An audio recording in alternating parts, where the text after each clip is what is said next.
What's up, basketball fans? Welcome to the Ratch Report. It's time to talk about the Toronto Raptors because we got some huge news just now that could be a concern for the Toronto Raptors. Also, some details about the potential Siakam to the Sacramento Kings deal have come out as well. We will be discussing all of that in today's video. So if you're ready to watch, make sure to give it a thumbs up. And if you wish to hit the subscribe button as well, that would be very much appreciated. So with that being said, let's get into today's video. Now, as you guys know, I do like to give out shout outs on my channel, and the shout out for today's video goes out to RS Bandy. RS Bandy, thank you so much for supporting this channel. To your likes and comments, it is very much appreciated. Now, let's talk about what was being reported. And Michael Grange was reporting that Dennis Schroder reportedly wanted to lead his own team, as was apparently unhappy about coming off the bench in Toronto prior to the Emmanuel Quickley trade. The article also went on to state that Schroder wasn't exactly happy with the decision to bring him off the bench prior to the trade. According to sources, one of the reasons he signed with the Raptors in free agency this past summer was the prospect of having his own team to run after coming off the bench for the Los Angeles Lakers last season and the Boston Celtics the season before that. Now, first reaction to this is kind of disappointing. Again, the key word I would like to highlight here is prior to the Emmanuel Quickley trade, which was, the Raptors didn't really have a point guard to lead the team at the point. So, I mean, from a player's point of view, I can see the frustration coming off, but also we will talk more about Darko as well, which I think was a huge factor into this. But from a player's point of view, when the Raptors lost Fred VanVleet, I mean, Dennis obviously saw this as an opportunity to become the starting point guard, also to lead his team. Now, I know a lot of fans will be frustrated, and I was really unhappy when this report came out because these are the kind of reports that could really cause locker room issues, particularly for the Raptors, which has had so many issues the last few seasons.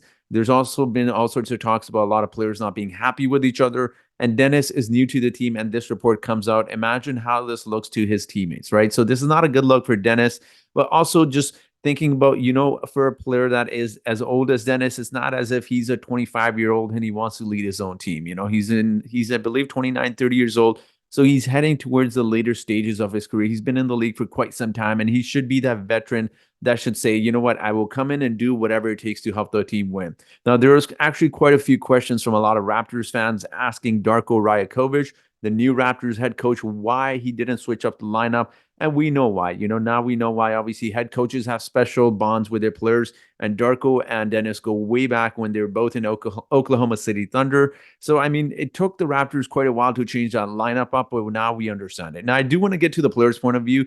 I mean, it kind of sucks that this report did come up, but when you look at it from a player's point of view, which player would not want to be starting, guys? Let's be honest. If anyone has played sports, I'm not saying Dennis is right for being upset. He should be upset, but also he's going to realize that he's got to put the team first. But from an athlete's point of view, you look at this as an opportunity to, finally be the starting point guard. He hasn't been a starting point guard in quite some time. And obviously we know he's not a starting point guard in this league as of right now. He's a good player, but definitely not a starting point guard. Now, from a player's point of view, when you look to sign with the team, it's obviously exciting, when you get a bigger role, and I don't blame him. I mean, you look at guys like Terry Rozier and with the Hornets as well.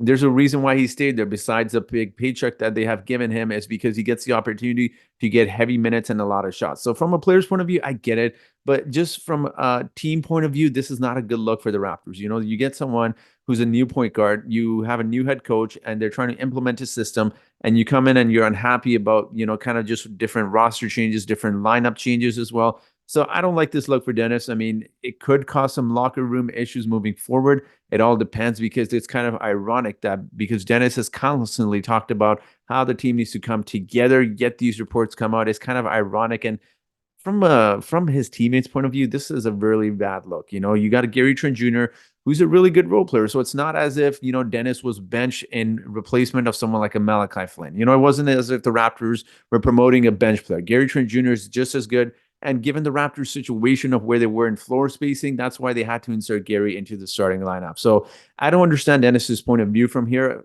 It seems a little bit selfish. At the end of the day, you're a veteran that's coming in. You're just trying to help this team build together. You're talking about chemistry, yet you're talking about not being happy coming off the bench. So this is not a great look for the Raptors.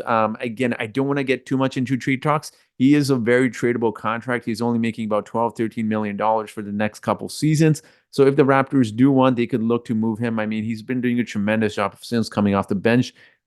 Again, I'll leave that up for another video. It's just you can drag this video on for so long talking about Dennis Schroder, but there's also some other details we have to talk about, especially regarding the Pascal Siakam trade rumors. Now, it's being reported by Shams Charania that I'm told the Raptors and Kings were active in conversations about a Pascal Siakam trade revolving around Harrison Barnes. At this point, the only way it ignites is if Toronto comes back to Sacramento.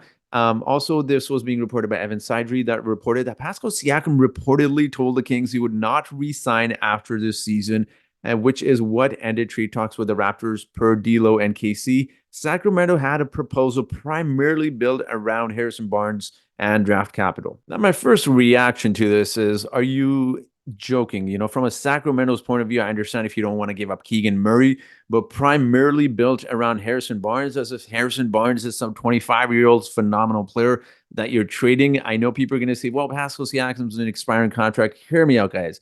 Harrison Barnes, if you followed him over the last several seasons, you know he is not someone whose game has progressed really well as he's aged. It's really declined quite a bit. And the most important part is that, you know what, he's on a really big contract. Now, I understand from a salary point of view, when you're making trades, you need to include trades, but he's also locked in for another 3 seasons, which is not a great contract to take on. And for the Kings to propose this to the Raptors team that obviously values Pascal very highly, it's quite disappointing. You'd think they'd put a better package together. Now, obviously, I'm guessing there are other pieces in there like Kevin Huerter, maybe a pick or two, but it's still not a great piece. I mean, it was also being reported, guys, before people go at Pascal Siakam stating that, he did say he did tell the Kings he's not going to re-sign. There's also reports out there that Kings reportedly weren't prepared to offer him the max contract. So in this situation, from another team's point of view, it's essentially just wasting your time trying to negotiate a deal when you're trying to acquire not only an expiring contract, you're offering bad players in return. And then the player you're trying to acquire, you're pretty much telling him you're not going to pay him good money just because. So it seems like a real waste of time of other teams. If I'm the Sacramento Kings, I don't understand what they're doing. I mean, like, imagine if the Raptors went prior to trading for Kawhi Leonard, they told him, we'll trade for you, but we're not going to offer you a ton of money in free agency, or at least not the money you're looking for. Like, from a standpoint of view, team standpoint of view, that's just dumb. It doesn't make a lot of sense from a basketball standpoint of view. If you're trying to acquire a player, you want to reassure them that you want to be invested into that player. So again, not a lot of sense from a Kings point of view. I don't know what they're doing. It seems kind of foolish to even waste other people's time trying to acquire a player that you're not willing to pay. There's also some other reports as well being reported by Evan Sidri that the Hawks, Pacers, Mavericks remain interested in trading for Pascal Siakam, again being reported by Shams Charania. It's also being reported that the Dallas Mavericks are looking for a power forward and reportedly looked into Pascal Siakam, according to Shams Charania. Now, obviously the Pacers are a very interesting team because we did see that Tyrese Haliburton got injured today. These reports are from earlier today. So prior to the reports of Tyrese Haliburton getting injured, he had a hamstring injury, I believe. Those injuries, I'm not a doctor, but could take anywhere from 3 to 6 weeks to heal. So again, it just depends on the Pacers situation. Does this now make them more desperate, knowing that Tyrese has gone out? The offense is really going to suffer, and they still want to maintain their seed in the Eastern Conference where they currently are, because the standings are really tight there. They've got the Knicks there, the Cavs there. All of them are about a half a game apart from each other. So maybe this makes them more desperate, or maybe they just helps them more reevaluate some of the other guys. Obviously, Benedict Mathurin hasn't looked great, but as soon as Tyrese went down, he got more shots. He's got more of a role on the offensive side. He looked great today. So does this maybe eliminate the Pacers from trade talks, right, from the Toronto Raptors? In terms of some of the other, obviously, teams, Dallas, I say they should go for it. I don't think they're desperate enough. They also went on to state that Dallas wasn't willing to pay a steep price for Pascal Siakam. And the Hawks seem like a very confusing team that doesn't know what they're doing. There were reports that they apparently want to rebuild and acquire younger pieces and picks to, kind of build around Trae Young. And then there's reports that they want to acquire Pascal Siakam. So I don't know if they're playing chess and trying to throw off teams and trying to say that we're trying to rebuild when they may actually want to trade for Pascal Siakam. I don't understand what the Hawks are doing. But those 3 teams are constant teams, along with the Warriors and some of the other teams I'm sure we'll hear as we approach the trade deadline. But there's another Eastern Conference team that was being suggested that could look to join the sweepstakes for Pascal Siakam. Now, Jake Weinbach was reporting, it wouldn't surprise me if the Hornets joined the Pascal Siakam sweepstakes. The Hornets are desperate for a change. An investment in Siakam, who would fit well within the Charlotte's core, would at least be worth a trial run and could pay major dividends down the road. Now, taking a look at the Hornets salary cap situation here, guys, I'm going to be honest, it doesn't make a lot of sense. It truly doesn't. Like, they've got 2 two guys that they want to build around, in LaMelo and Brandon Miller, 22 and 21 years old. How does it make sense for them to trade for a 29-year-old who's soon to be 30 years old? It's going to obviously sign him to a major money as well. From a talent point of view, yes, LaMelo Ball has been starving for talent for quite some time. You definitely want to trade if that's the point. Yes, you want to surround him with some talent, but the Hornets aren't looking to compete now. It doesn't make sense for them to trade for Pascal, but also because outside of those two guys, they don't have a lot that the Raptors would want to be intrigued by, right? Like, sure, you could trade in Gordon Hayward, maybe some younger guys and a pick or two. Terry Rozier, I don't think the Raptors would want that. They already have 2 point guards.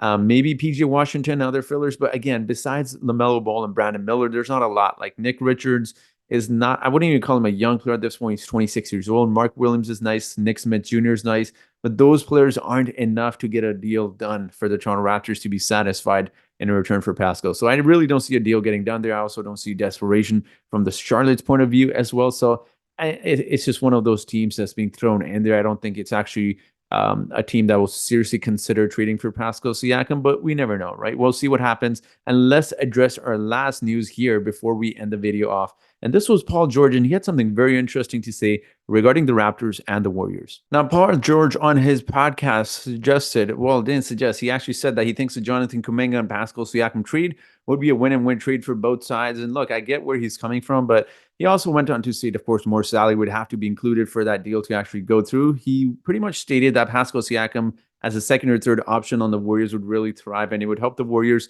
And Jonathan Kuminga would be a perfect young player to, pair up with Emmanuel Quickly, Scotty Barnes, and RJ Barrett. And I do want to say regarding Jonathan Kuminga, great player, great defensive player. He's really developed his offensive game from when he was drafted. He's also a strong defender, so I could see the intrigue of how people talk about his fit with the Raptors. He's not a strong 3 point shooter.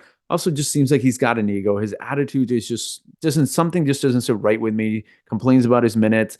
I'm sure if he was on the Raptors, he'll complain about not getting enough touches because obviously IQ and Scotty would be getting more touches. So again, he would be a nice player. I wouldn't be upset if the Raptors acquired him. Don't get me wrong. He'd be a really, really nice addition to the Raptors. I just don't know in terms of his attitude and his 3 point shooting. I don't know how I'd fit with Scotty Barnes. You want players that complement Scotty Barnes' game. So he's a really good player. I don't know if it's the best acquisition for Pascal Siakam. So again, we'll see what happens. But I'm very intrigued to hear your thoughts on all of the news that has come out about the Raptors. Let me know your thoughts in the comment section below. And as always, I do have a trivia question for you today. And that trivia question is, which Raptors player has the most rebounds in total this season? So again, not rebounds per game, but total this season. Is it A, Scotty Barnes? Is it B, Pascal Siakam? Is it C, Jakob Poeltl? Or is it D, Chris Boucher? So whoever answers this trivia question correctly first in the comment section gets a shout out in my next video. So thank you so much for watching. If you're still watching, guys, hit the subscribe button. It would mean a lot to me. And that will be it for today's video. So thank you once again. And I hope you guys have yourselves a great day.